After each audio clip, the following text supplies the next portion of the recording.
sé que no es una hora buena, ¿eh? Siempre, yo cuando doy clase a estas horas, la gente se duerme. Es así, ¿eh? Yo cuando daba clase en la Universidad Internacional, se duermen casi todos, pero los japoneses que se ponen en primera fila, y esos no nos duerme nadie, están ahí. Espero que a vosotros nos pase lo mismo. Mirad, voy a haceros una pequeña confesión.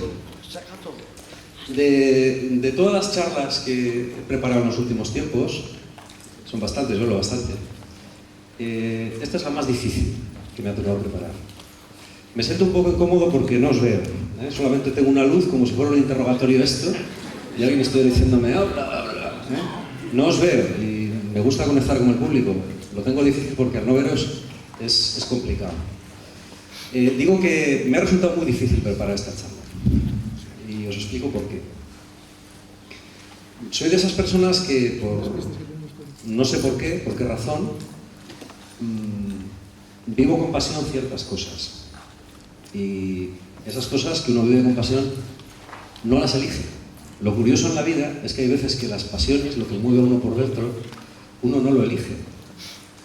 Yo por eso entiendo bastante bien a los profetas, sin que yo sea uno de ellos, pero los entiendo bien. Cuando parece que hay algo en su interior que no les deja vivir, ¿eh? Yo entiendo esa sensación. O cuando uno es un artista y tiene que crear. Tampoco soy artista, pero también entiendo esa sensación. En el último tiempo, en los últimos años, hemos visto muchas cosas. Este es el 5N que celebramos y es muy diferente del primero, es completamente distinto.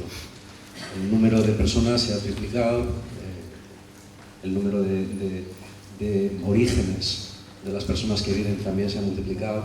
Es una cosa muy diferente, mucho más global, mucho más amplia, con mucha más gente.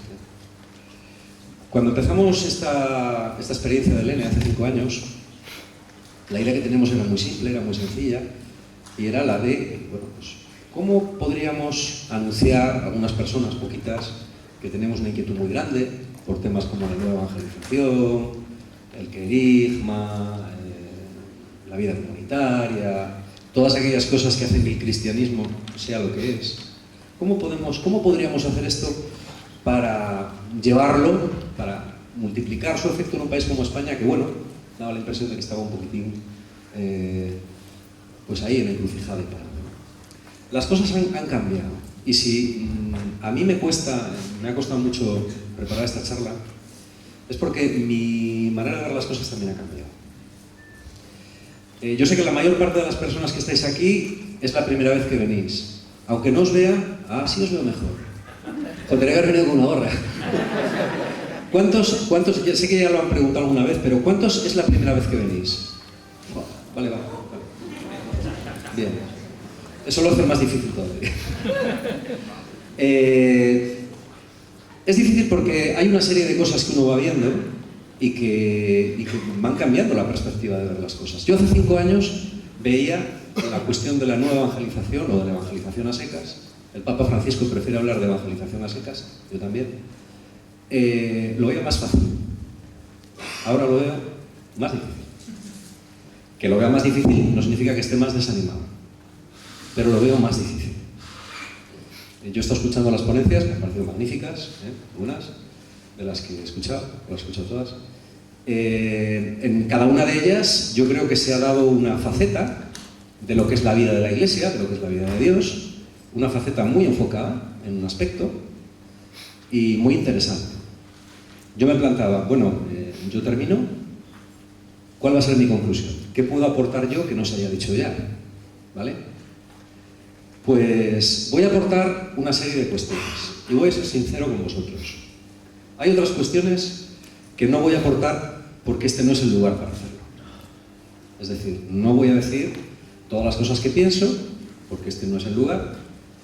Quizás estaría bien crear otros lugares donde se pudieran decir esas cosas, pero voy a dar una serie de puntos de lo que para mí es ahora mismo las claves que tenemos que entender para saber cómo tenemos que actuar. ¿Vale? Yo, justo antes de subir, pensaba, ¿esta gente cómo tiene que marcharse a su casa? ¿Cómo me gustaría a mí marcharme si fuera uno de ellos? Bueno, pues con unas ideas acerca de cómo yo puedo orientar mi vida. Yo cuando digo, no sé vosotros, pero yo cuando digo un encuentro, seriamente, es porque vas buscando algo que te sirva para tu vida. No vas por pasar el tiempo, ni vas porque no tienes otra cosa que hacer. Todos los que estamos aquí estamos porque tenemos un interés. Puede que sea un interés muy determinado y sepamos muy bien lo que queremos, o puede que no, pero todos venimos buscando algo. Yo quiero que cada uno de los que estamos aquí se marche tan solo con una idea de lo que Dios puede querer para cada uno de los que estamos aquí. Si conseguimos eso, esto ha sido un éxito rotundo.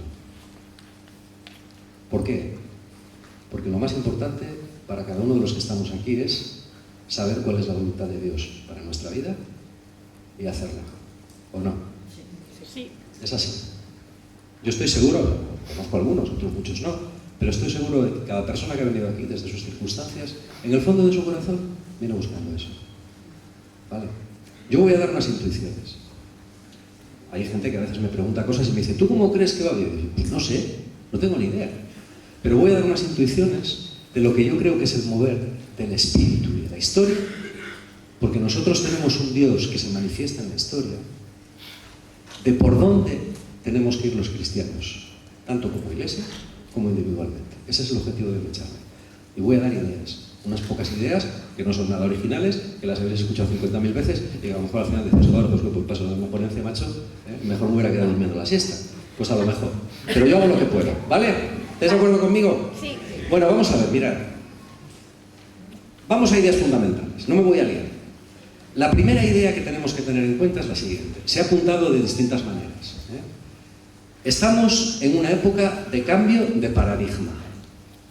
No estamos en una época de crisis de la Iglesia, ni estamos en una época de crisis de valores, ni estamos metidos en la era de la posmodernidad, ni el problema es que ahora fíjate que los ingleses encima se marchan de la Unión Europea. Vaya por Dios. Bien, todos esos son acontecimientos históricos y son verdad. Pero estamos asistiendo, desde mi humilde opinión, a un cambio todavía más importante, que es un cambio de paradigma. Llamamos paradigma en historia a cuando una civilización cambia de valores y de rumbo. Y eso no sucede todos los días. Y ahora está pasando. Yo creo que ahora está pasando. ¿Vale? Yo siempre pongo un ejemplo muy sencillo. Algunas de las cosas de los que estuvisteis el año pasado, pues dirá, esto ya lo dijo el año pasado. Pues normal, si cada uno cuenta su libro, como Umbral, pues cada uno cuenta siempre lo suyo, si es así. Bueno, el cambio de paradigma es evidente, probablemente desde los años 60. Hace 70 años, si tú cogías a un ciudadano de Estados Unidos y a un ciudadano de la extinta Unión Soviética, y tú les preguntabas por una serie de valores, dices, ¿habrían estado muy enfrentados? ¿Habrían estado de acuerdo? Por ejemplo, es importante ser trabajador. Es importante ser patriota. Es importante atender a tus obligaciones y a tu familia. Los chicos y las chicas no tienen que ser golfos.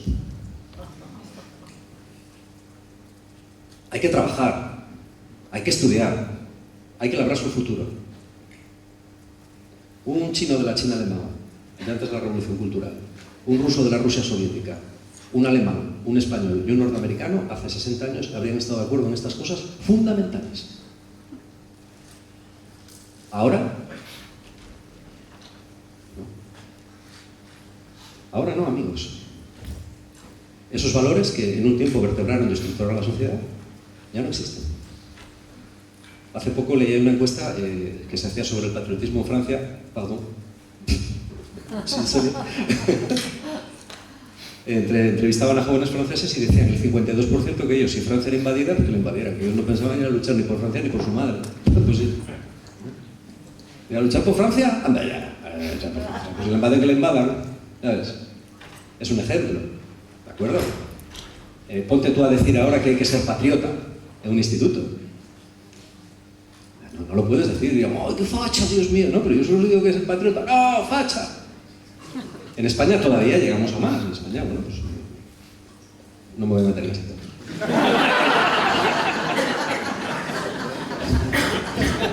Para Josué Chalfré. Bien. No es un valor al uso. No es un valor al uso.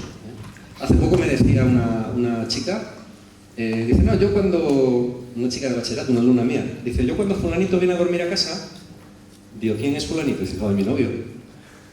Digo, digo, y duerme... Claro, que dormirá con tus hermanos. Dice, Josu, ¿qué tú eres, hijo? Duerme conmigo, en mi habitación. Y digo, claro, sí. Pero jodido, ¿y tus padres les parece bien? ¡Ay, hijo! ¿Por qué les va a parecer mal? Una chica de 17 años. Bueno, dice, vale, qué tontería. Bueno, es una tontería, es una anécdota. Pero cuidado, esto implica un cambio de valores, ¿eh? Aquí están cambiando cosas muy rápido, debajo de nuestros pies. ¿Vale? El único valor, dicen algunos sociólogos, el único valor ampliamente asimilado y aceptado es el de la libertad.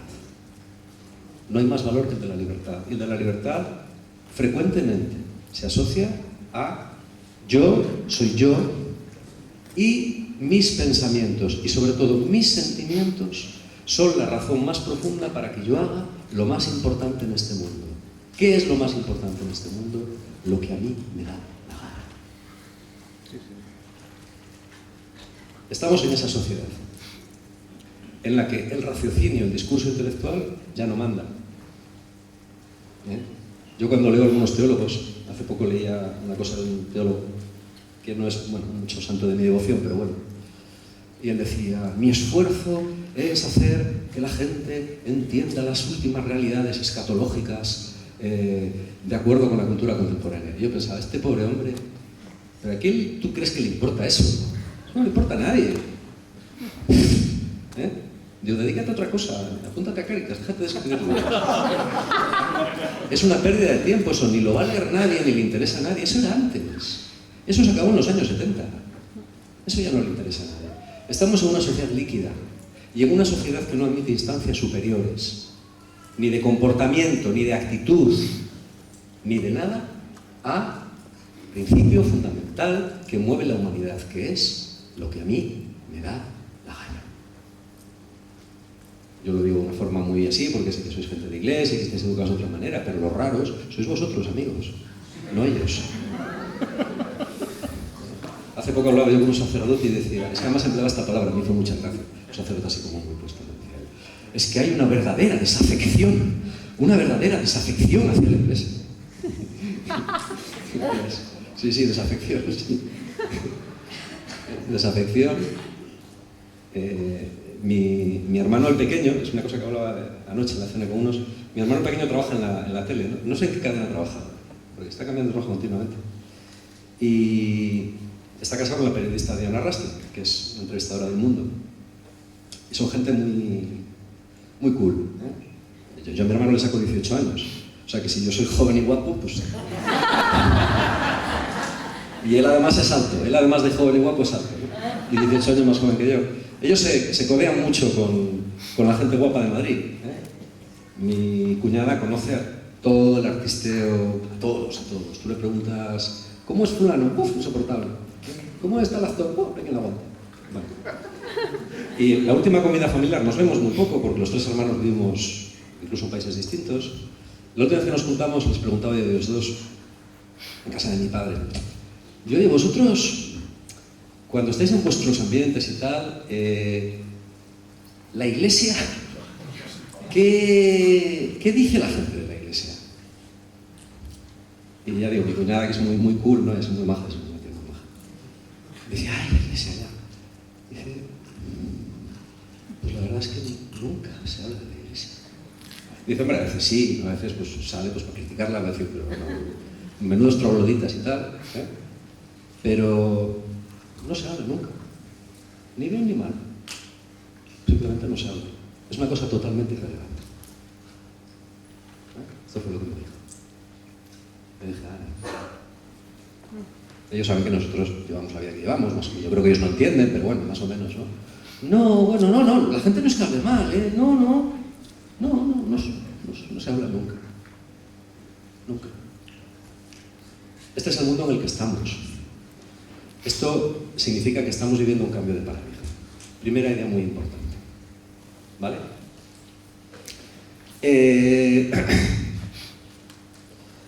Poder decir que estamos perdiendo muchos seminaristas, ¿no?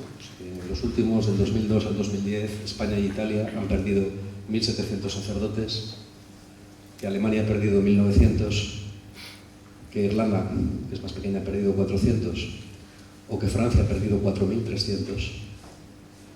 Son números. Los números, yo ya particularmente estoy cansado de los números. Tampoco creo que los números reflejen la realidad de la Iglesia, que es una realidad viva y que no se manifiesta solamente en números, pero tenemos que tener cuidado también con lo que los números nos dicen. Esto no solo en Europa, las 190 diócesis norteamericanas ordenan una media de un sacerdote al año, o dos. Y el famoso boom de los países del tercer mundo, sí, es muy grande, pero en México, por ejemplo, el 40% del boom abandona el seminario del segundo o tercer año. Son datos. También podríamos hablar de la caída, de la asistencia a los oficios religiosos. Hay gente que sigue diciendo, bueno, pero todavía va más gente que la que va al fútbol. Sí. A veces las iglesias parecen un campo nevado, ¿no?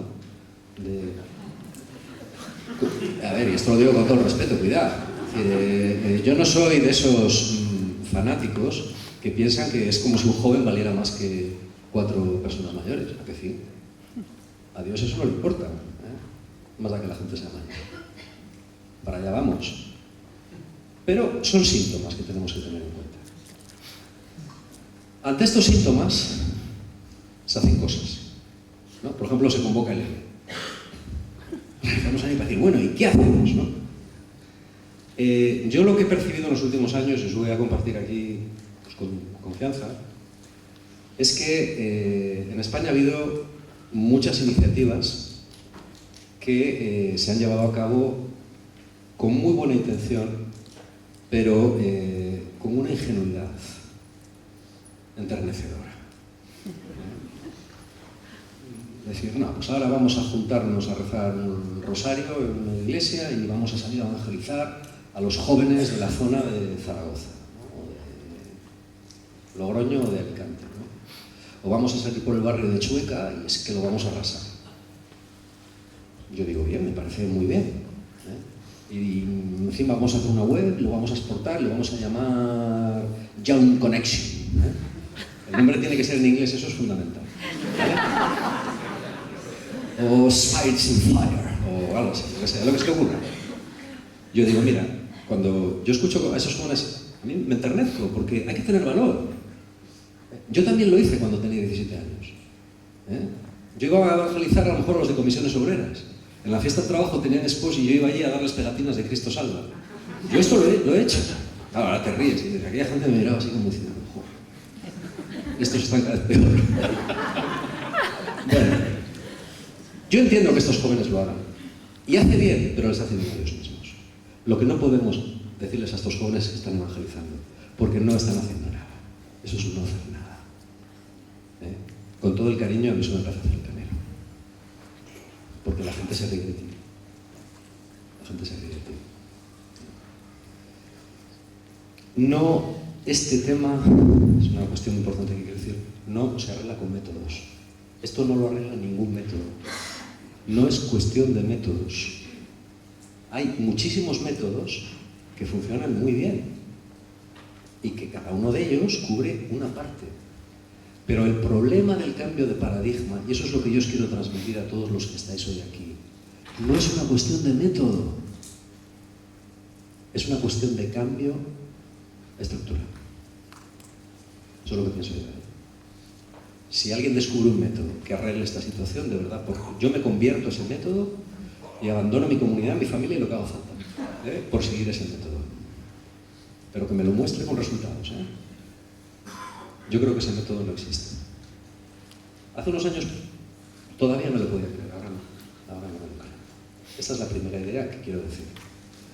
Bueno, Entonces, ¿qué hacemos?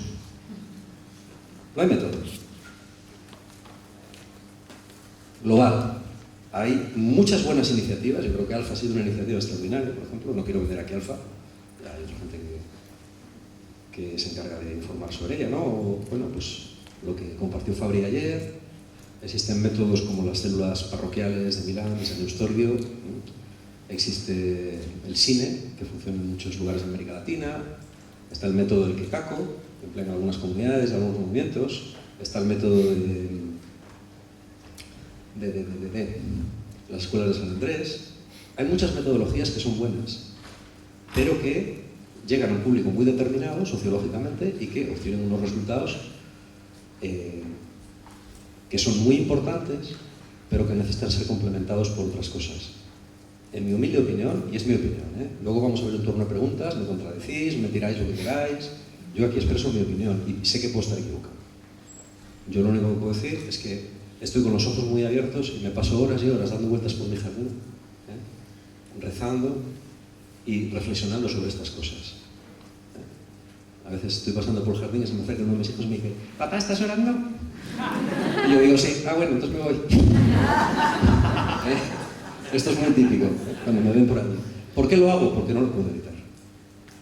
No puedo evitar leer continuamente, no puedo evitar pensar en la iglesia, no puedo evitar intentar juntar en mi cabeza todas las piezas de un rompecabezas para entender qué es lo que está pasando, qué es lo que quiere el Señor, qué es lo que tenemos que hacer, en definitiva.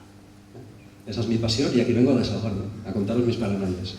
Sois un público, seguro que sois un público amable y atento, diréis: «Pobre hombre, ¿qué necesitaba este de hablar y de que le escuchen?». Pero, para mí es importante, de verdad.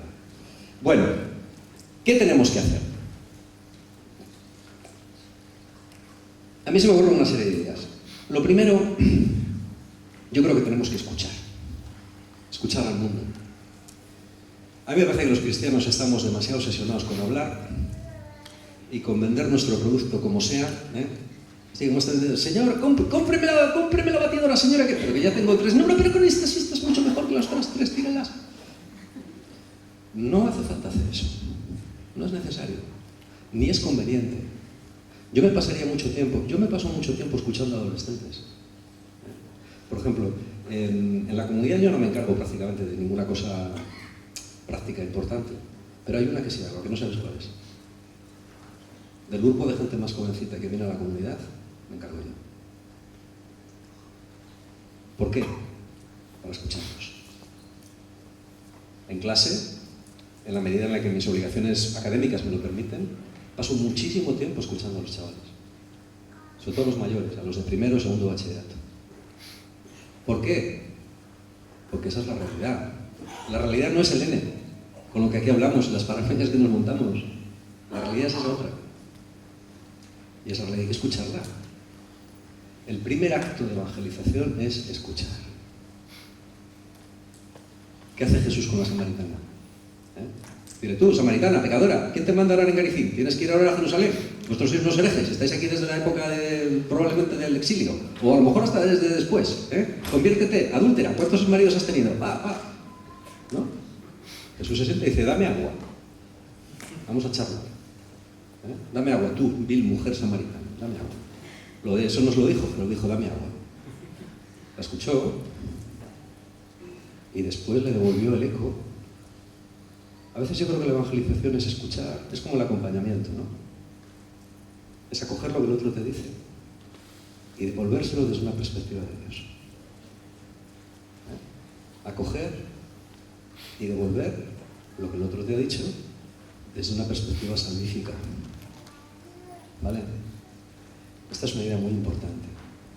Antes de hablar hay que escuchar. Porque quien no escucha es un vendedor que quiere colocar un producto, y me da igual que sea el santo evangelio de nuestro Señor Jesucristo que cualquier otra cosa menos valiosa. La gente lo va a ver igual. Hay que escuchar. Hay que escuchar. Y después hablar. Segunda cuestión importante. Mirad, esta es muy importante.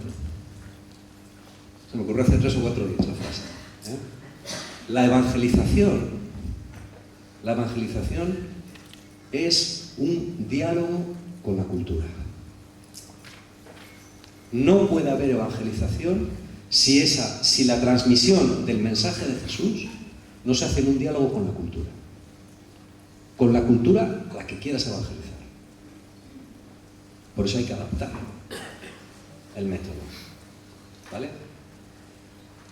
¿Estamos teniendo un verdadero diálogo con la cultura contemporánea? La cultura contemporánea no lo cree así.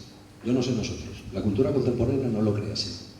El historiador francés Jean Delimont, que es un tío que me gusta mucho, siempre hablo de él, él dice que a veces la Iglesia se puede ver, creo que dice algo así, une cité assiégée, una ciudad sitiada. Tenemos mentalidad de ciudad sitiada. Vamos a preservar las esencias y vamos a... Yo creo que hay que establecer un diálogo con la cultura. Hay que escuchar a la gente. Como yo escucho a mi cuñada. Bueno, mi cuñada la escucho porque, claro, es tu cuñada, ¿cómo no la vas a escuchar? Pero a otra gente que sin ser tu cuñada, además a los cuñados hay que escucharlos. Siempre. Hay que escuchar a la gente. Compañeros del claustro, compañeros de trabajo, colegas. Escucha a la gente. Escucha a la gente. Esto es importante. ¿Vale? A mí me parece que en la Iglesia necesitamos... Yo veo una cierta pérdida, y es una cosa que a veces me preocupa, de capacidad intelectual de conexión con el mundo que nos rodea.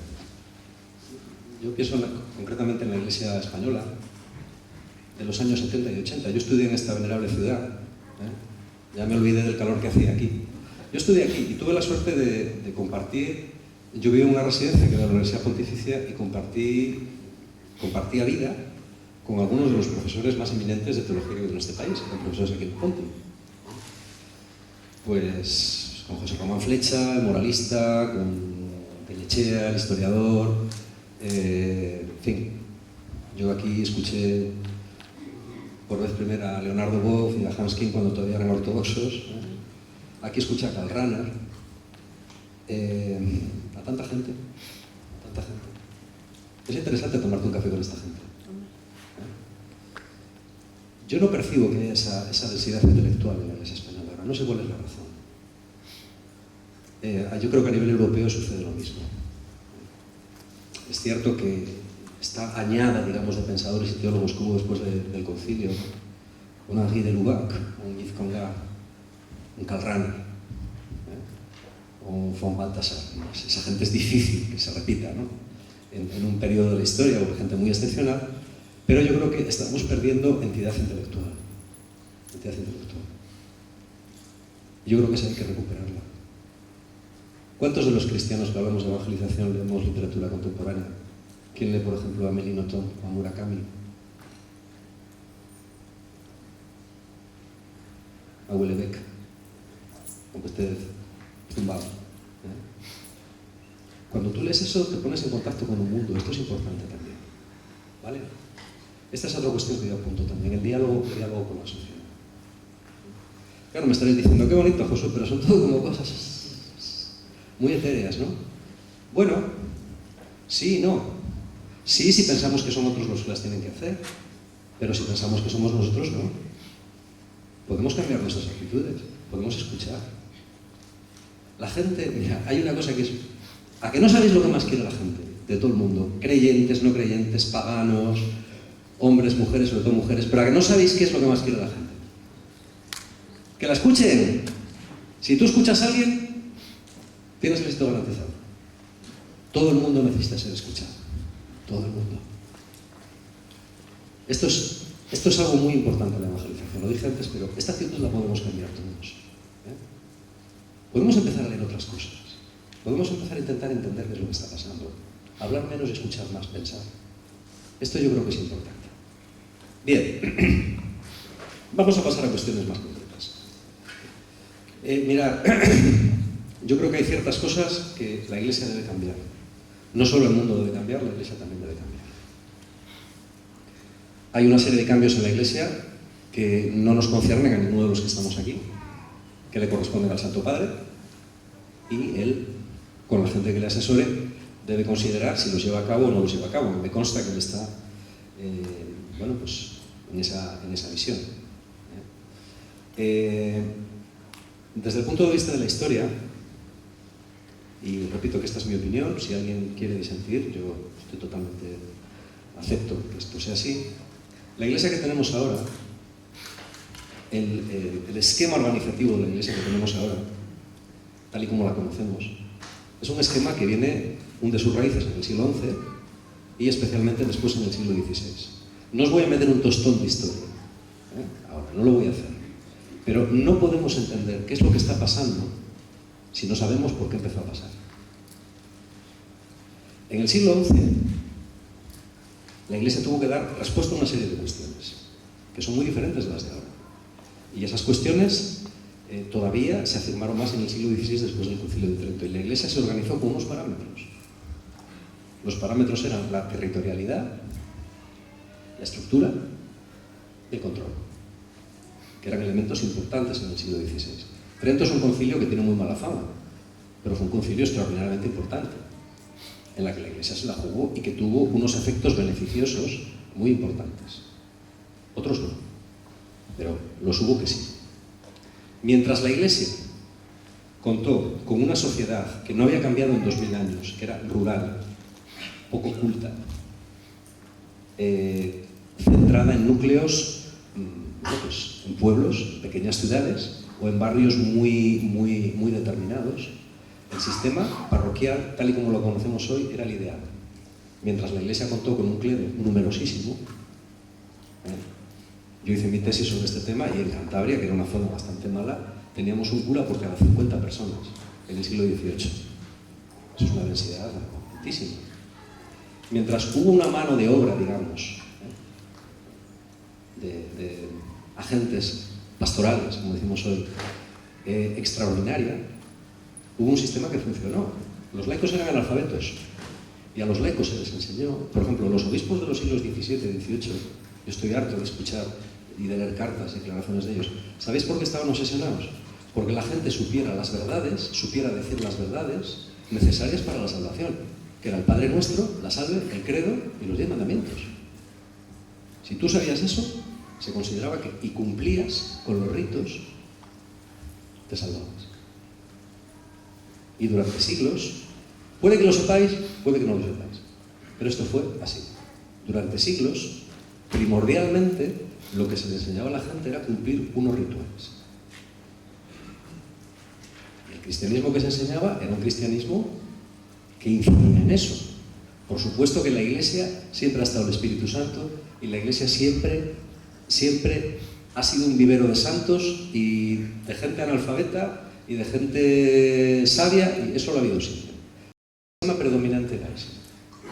Ese esquema se ha mantenido a grandes rasgos hasta que las circunstancias lo han hecho imposible, por dos razones. La primera, porque la gente ya no acepta ese tipo de encuadramiento religioso y la gente ahora no busca unas normas, la gente ahora busca una relación y una mística. Por un lado, y en segundo lugar, porque ya no hay sacerdotes que mantengan el sistema. Ese sistema se cae. La gran pregunta es, hay gente que dice, ¿tú crees que la parroquia va a desaparecer? Yo creo que no. Teológicamente la parroquia es la comunidad más completa, sin duda. Pero no todas las parroquias van a poder mantener en la práctica ese ideal teológico. Yo creo que las parroquias se mantendrán, pero van a tener que evolucionar, yo no sé cómo, de un sistema del que hablaba perfectamente Monseñor Nogueira esta mañana, de administración de servicios espirituales, que ni siquiera son espirituales ya, son servicios de socialización.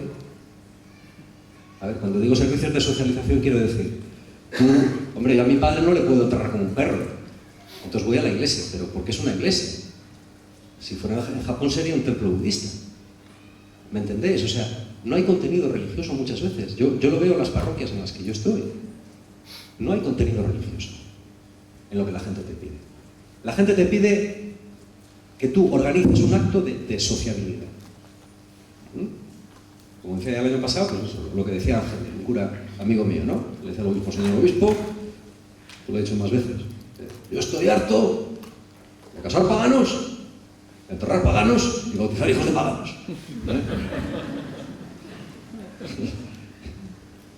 Nuestro obispo anterior, que era un hombre muy piadoso, decía, hombre Ángel, no pagues el pábilo que uno mea Y dice otro, no, ni Pablo ni nada.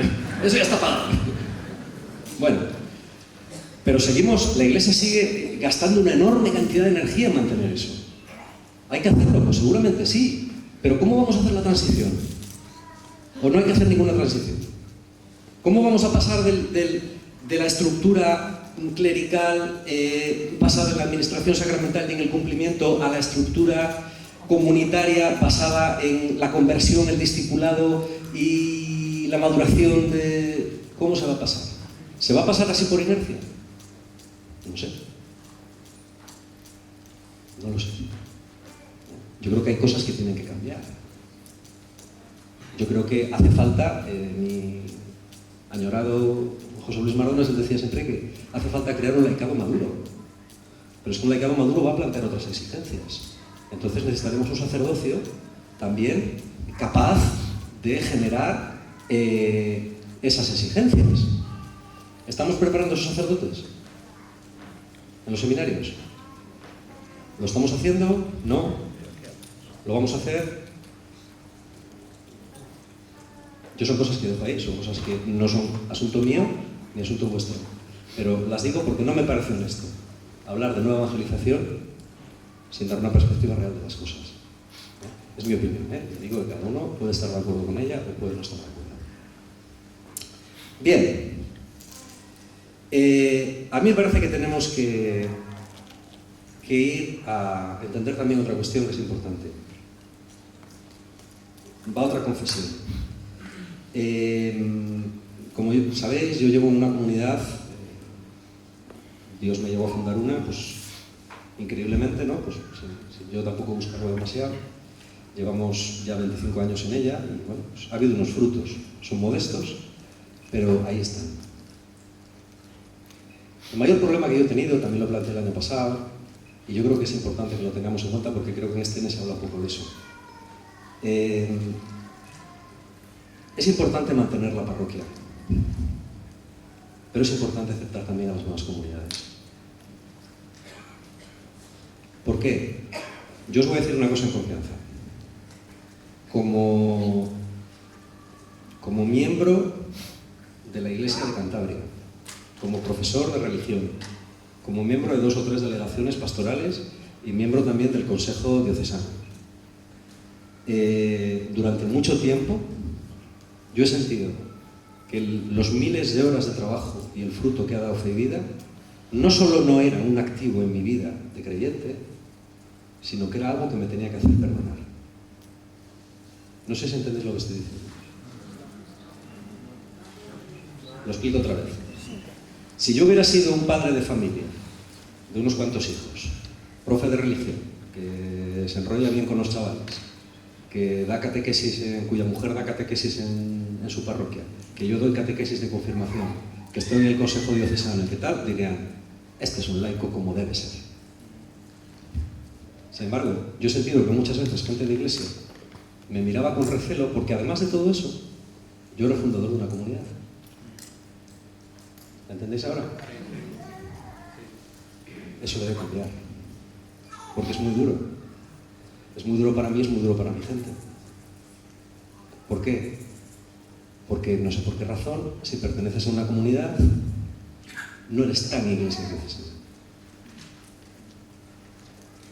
Si perteneces a una comunidad, la sombra de la sospecha cae sobre ti. Porque parece que en lugar de estar trabajando para la iglesia y para el reino de Dios, estás trabajando para tu comunidad.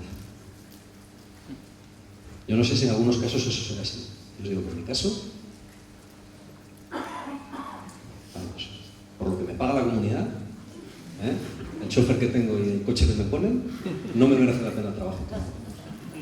Yo trabajo para el reino de Dios y trabajo para la iglesia. Porque yo sin la iglesia no soy nadie. Porque yo he sido engendrado a la fe en la iglesia. Y la fe me la ha transmitido a la iglesia. Y yo cuando transmito la fe, la transmito en nombre de la iglesia para la iglesia. Porque la mayor parte de mi trabajo, o porque yo esté desarrollando una forma distinta, no soy tan iglesia diocesana como los demás. El modelo comunitario no vale porque las comunidades siempre buscan su propio fin. Esto es algo que nos tenemos que hacer mirar, de verdad. Yo os abro mi corazón, ya lo dije al principio. Mira, para decir cosas bonitas y que suenen bien, pues no vengo aquí. Yo vengo para decir lo que tengo en mi corazón por si alguien me sirve. ¿Vale? Y yo creo que esto hay que considerarlo. Es que alguien me decía, es que vosotros es que no tenéis espiritualidad diocesana. Porque claro, como estáis en una comunidad, yo digo, vamos a ver. Digo, entonces la espiritualidad diocesana, ¿qué es? La espiritualidad diocesana se define por negación. O sea, yo no estoy, en el momento en el catecumenal, no estoy en la renovación carismática, no estoy en tal, no estoy en tal, luego mi espiritualidad es diocesana. Digo, los demás que son mormones. Perdón, pues no creo que haya aquí ningún mormón, pero bueno. Pero vamos a ver, ¿pero qué esquema eclesiológico es ese? ¿Qué esquema eclesiológico es ese? Eso no puede ser. Eso no puede ser. En el siglo XIII, cuando Francisco de Asís, que andaba por ahí dando brincos, como una cabra por los prados, ¿no? Desnudo y todas esas cosas, y le decía, pero vamos a ver, alma de Dios, que vas a matar a disgustos a tu padre, ¿tú qué quieres? Vivir el santo evangelio. Le decían, como todos, zoquete, pero ¿cómo lo quieres vivir? No, yo lo sabes, del cielo, los donos del campo, y no sé qué, no sé cuántos. Yo quiero encontrar mi forma de vivir. Decían, bueno, pues cásate. No quiero casarme. Pues métete cura. Decía, tampoco. Pues métete monje. Dice, tampoco. Dice, pero entonces, ¿qué quieres? Él no sabía lo que quería, pero inventó las órdenes mendicantes. Las órdenes mendicantes no eran ni casados, ni eran curas. Francisco nunca fue sacerdote. Se ordenó diácono al final. No era un monje porque no vivía en un monasterio. ¿Qué hizo? Inventó una cosa, o mejor dicho, el Espíritu Santo le suscitó una vocación que hizo que se crearan las órdenes mendicantes, que fueron las que sostuvieron y salvaron a la Iglesia pues durante la friolera de 5 o 6 siglos. No solo él, sino otras.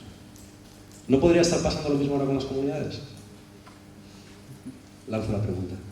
¿Cómo integrar las comunidades? Es verdad también que las comunidades, también lo dije el año pasado, tenemos una culpa. Hemos sido muy cerradas y a veces nos hemos preocupado más de nuestros intereses que de la vida de la Iglesia. Eso debe cambiar. Eso debe cambiar. Necesitamos comunidades de tercera generación o de la que sea, que tengan una visión muchísimo más diocesana y que trabajen codo con el obispo. Pero también necesitamos obispos, que gracias a Dios hay alguno, que las admitan, que las respeten y que las entiendan, y que aprovechen el potencial que tienen para revitalizar la vida de la diócesis. Es que estamos en tiempos que no son de restar, son tiempos de sumar. No se trata de elegir entre esto o lo otro, se trata de sumar. Sumar. ¿Es que es más difícil? Claro, claro que sí. Claro que sí. Pero la visión es esa. Yo vislumbro un tiempo en el que ciertamente en Francia está pasando ya. A mí los de Leguitz el año pasado me decían, eso que decís vosotros de que aquí la gente viene a buscar sacramentos y tal, porque por el rito y tal, dice, en Francia ya no pasa. No, ya no pasa. Tú no te preocupes, que en Francia el que va a bautizar a un niño sabe perfectamente lo que va a hacer. En muchos sitios, sobre todo en ciertas zonas. O en otros países. Bueno, eso pasará aquí. Es una iglesia más pequeña, es una iglesia más testimonial, y va a ser una iglesia centrada especialmente y fundamentalmente alrededor de la iglesia local. La iglesia local, la iglesia diocesana, en el futuro, o mucho me equivoco, o va a ser la verdadera protagonista de la vida de la iglesia. Y el obispo va a tener un papel, no solo un papel de autoridad nominativa, sino va a tener un papel pastoral, de integrador, coordinador, padre, episcopo, vigilante de la comunidad, discernedor de los carismas, extraordinariamente importante. El papel de los obispos, lo vuelvo a decir una vez más, es extraordinariamente importante. El papel de los obispos es extraordinariamente importante. A los obispos hay que apoyarles y hay que obedecerles, porque la iglesia del futuro se va a estructurar más que nunca alrededor de ellos. Eso yo, a lo mejor me equivoco, pero eso va a ser así. Eso va a exigir de ellos mucho más, a ciertos niveles, a otros no. Entonces yo me imagino una iglesia del futuro compuesta por distintas comunidades, pero comunidades que se entrelazan, que se conocen, que colaboran y que se quieren. Tienen que acabarse esas comunidades o esas parroquias en las que dicen, no, aquí hablo solo yo, aquí enseño solo yo. En mi movimiento no enseña ningún otro movimiento. Nosotros tenemos la plenitud de la verdad, del conocimiento y de la revelación. ¿Cómo va a ser eso? ¿Tú, movimiento A, has invitado alguna vez a alguien del movimiento B a que te venga a predicar o enseñar? No. ¿Por qué? ¿No sería mejor que os juntarais de vez en cuando, que aprendierais unos de otros? Tenemos que acabar con esa cerrazón. ¿Tu parroquia A has invitado alguna vez a la parroquia B? No. Pero eso hay que acabar con ello. O sea, tenemos que cambiar de mentalidad. Hay que unir, no separar. Yo me imagino esa iglesia, compuesta por comunidades de distinto tipo. Y así. 2 palabras sobre la comunidad y termino. Como siempre, con la sensación, no lo has dicho nada.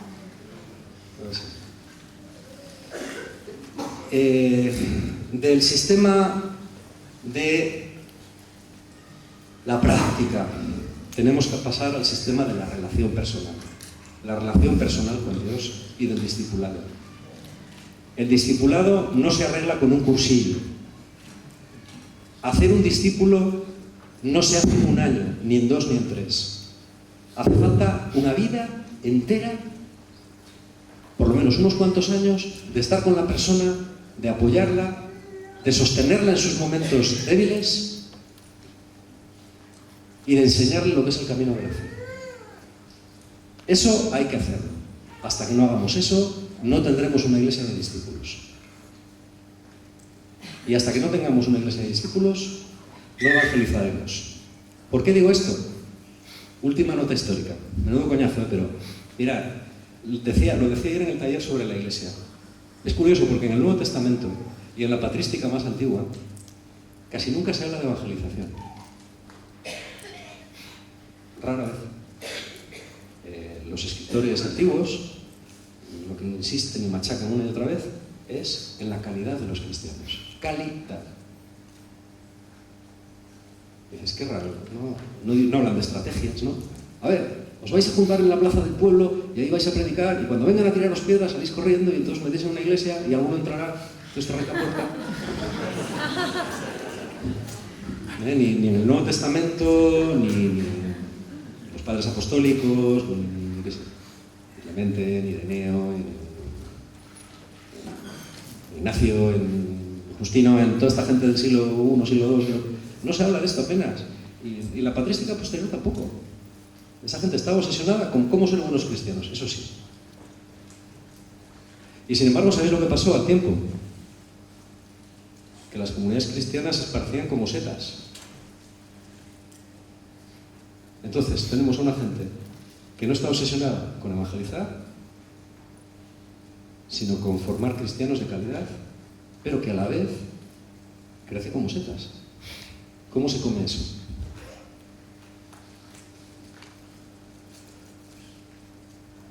Yo escuchaba una vez a un gurú del marketing y decía, sí, bueno, la gente dice que la publicidad es muy importante. Dice, pero la publicidad no es tan importante como la gente piensa. Dice, yo que me dedico a vender lo que sea, al final te puedo decir una cosa. Si un producto no es de calidad, no se vende. Y si un producto es de calidad, puede que tarde más o puede que tarde menos en venderse. Puede que tenga más suerte o menos, pero al final se encontrará en el mercado. Si tú consigues fabricar a un costo razonable un producto de calidad, no te preocupes por la publicidad. Los cristianos antiguos funcionaban igual. No estaban obsesionados por evangelizar, estaban obsesionados por ser. Y al tiempo que eran, evangelizaban de una manera que hoy nos resulta asombrosa. Asombrosa. ¿No estará la cuestión ahí? ¿Más que en lo otro? ¿Más que en los métodos? ¿No estará la cuestión en crear comunidades de verdaderos discípulos, donde las personas puedan ver a gente que se quiere? A nuestro grupo, nosotros hemos hecho un experimento, que no digo que nadie tenga que hacerlo ni que sea mejor o peor. Hemos comprado un local muy grande, en una zona céntrica de la ciudad. Ese local no tiene ningún signo religioso, ni por dentro ni por fuera. Ahí estamos, oramos y tomamos café con pastas y alguna cerveza de vez en cuando. Y la gente entra. Y mucha gente se queda. Y mucha gente cuando le dices, ¿por qué te has quedado? Dice, es que aquí se está bien. Se está bien. Sí, porque, joder, yo vine y enseguida vinieron dos chavalas muy bajas y me dijeron que quién era y tal, y me ofrecieron un café. Y es que eso no te lo dan en ningún sitio gratis. Pero aquí sí. Estamos experimentando. Se habla de la formación, de la formación. Nosotros este año, vuelvo a lo mismo, es que no quiero vender nuestros productos, ¿no? Pero cuento experiencias por si sirven algo. Este año veíamos que nuestra comunidad está creciendo en distintos sitios y éramos gente de backgrounds distintos, ¿no? Y necesitamos una formación común y empezamos un plan, que lo hemos llamado 102, es un plan de formación teológica intenso para durar en 6 meses. Y lo hemos hecho en parte presencial y en parte online, con células presenciales que se reunían y al lado de los presenciales había 3 o 4 pantallas de ordenador allí que estaban en otros sitios de España. Ha sido un éxito. No todo el mundo lo ha seguido al final, ha habido gente que lo ha dejado, pero ha funcionado muy bien. Y todo el mundo ha adquirido en 8 meses una base formativa muy sólida en poco tiempo. Pero claro, no es lo mismo estudiar un cursillo que reunirte con 3 o 4 hermanos, que comentas las dudas, te tomas unas pastas, ves por la pantalla de otros que están en el otro extremo de España y comentas el trabajo que estás haciendo. Eso funciona también. Con la gente joven, este año empezamos a hacer, son ideas también, lo que llamamos la Christian Party. Ya lo dije el año pasado, Christian Party es un nombre muy original, pero no se nos ocurrió otro. Que consiste en nuestro grupo de música toca unas cuantas canciones en el local, entonces invitamos a gente de los institutos, van allí, no saben a lo que van, y después alguien cuenta su testimonio. Cuenta su testimonio y después hacemos una especie de barbacoa. Y los chavales vienen y repiten y, bueno, pues este año tenemos 2 o 3 nuevos conversos de 18 añitos, gracias a este sistema. Es modesto, pero vamos dando pasos y lo que procuramos es que esta gente sean creyentes de calidad. Yo creo que el camino va por ahí.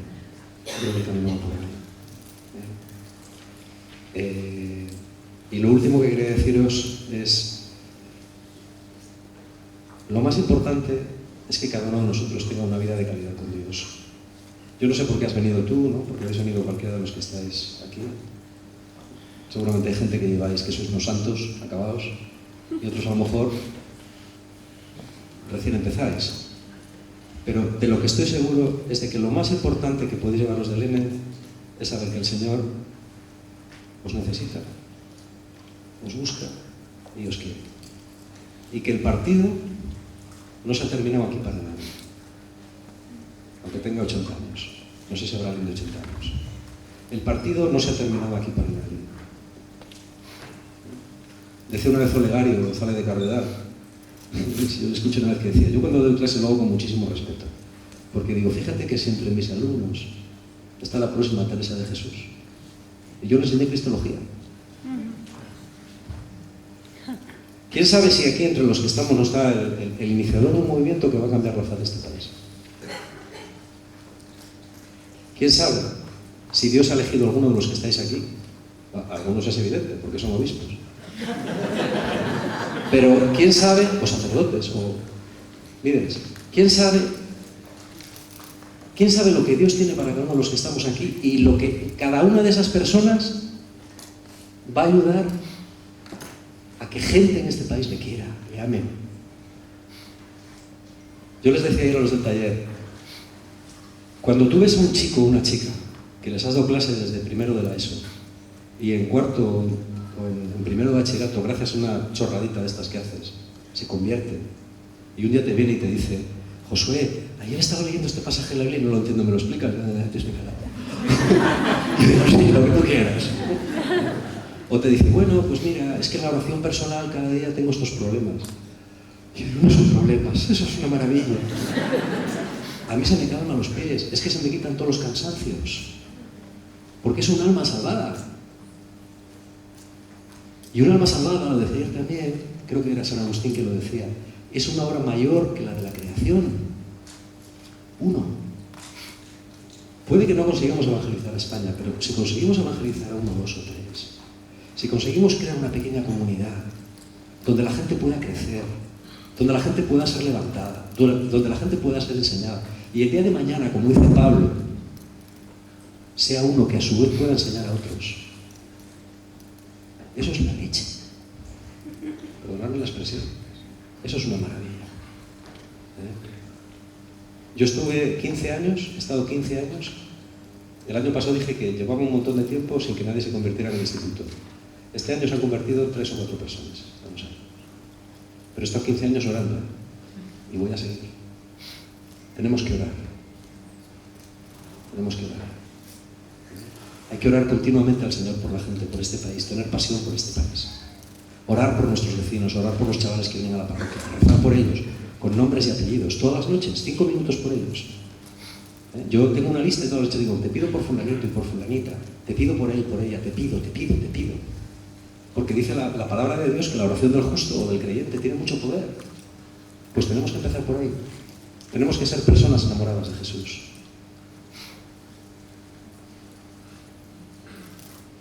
Que cuando la gente nos vea que estamos enamorados del Señor. Que somos pobre gente, pero que estamos enamorados del Señor y que nos la vamos a jugar para que ellos puedan tener la experiencia que nosotros tuvimos. Y que vamos a pagar un precio. Y vosotros sois los llamados, no cabe duda. Yo estoy seguro de que estoy ante una asamblea santa. No me cabe la menor duda. ¿Vale? Hace poco vino una chica que no da religión, con otra que sí da religión. Y me dice, Lucía se llama. Fulanita, quiero hablar contigo, pero no da reli. Digo, bueno, da igual. Es una chica que es muy maja, no voy a decir el nombre aquí por si... Pero bueno, vino y me dice, bueno, sí, es que ¿sabes lo que pasa? Que mis padres pues se han divorciado y estoy muy mal porque están todo el día pues gritándose y en casa hay muy mal ambiente y yo lloro mucho y tal y cual. ¿Qué le vas a decir, no? Bueno, pues hombre, date cuenta que los padres, ¿sabes? Pues la vida es difícil, tú seguro que te quieren mucho, no te preocupes, que tal y cual. Es hija única además. Vamos. Y ya cuando se iban me dice, bueno, y dile el otro. Y digo, a ver, ¿qué más? Dice, no, que me corto. Ya, me di cuenta que nunca lleva manga corta, está más cortada que un jamón, la pobre. Se autolesiona. Y bueno, pues una chica que no viene a religión, sus padres no creo que la dejen, no creo que venga nunca, pero ha venido a hablar contigo. Y a partir de ahora yo lo voy a mirar de una manera distinta. ¿Y sabéis qué voy a hacer? Voy a pedir por ella. Y ya veremos si esa oración funciona o no funciona. Y para acabar quería deciros que eso es lo más grande del mundo.